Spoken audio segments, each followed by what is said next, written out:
मुंबईत 4 दिवसात 3 जणांचा मृत्यू. मुंबईनंतर मीरा भाईंदरमध्ये झाड कोसळून आज आणखी एकाचा बळी. जखमी दुचाकीस्वाराचा उपचारादरम्यान मृत्यू.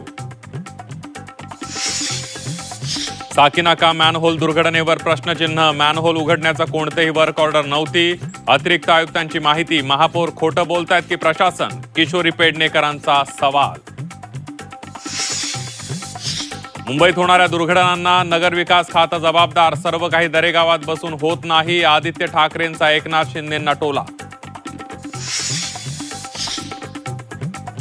नाशिकच्या मालेगावात घराचा स्लॅब कोसळून दुर्घटना. मुसळधार पावसामुळे स्लॅब कोसळून आजी आणि नातवाचा बळी.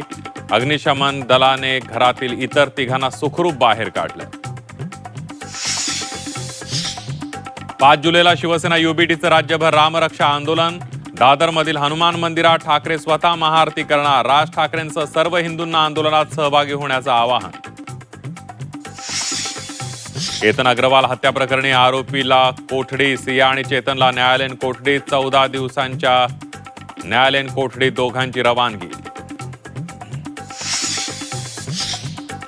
राज्यात भेसळ मुक्त दुधासाठी नवे आदेश. दूध सुरक्षेसाठी कठोर मार्गदर्शक सूचना जारी. अन्न सुरक्षा नियमांची सक्त अंमलबजावणी होणार. शाळेच्या 500 मीटर परिसरात एनर्जी ड्रिंक विक्रीवर बंदी. मंत्री नरहरी झिरवाळांची विधानसभेत माहिती. एनर्जी ड्रिंकमुळे शाळकरी मुलांच्या आरोग्यावर दुष्परिणाम होत असल्याचं समोर.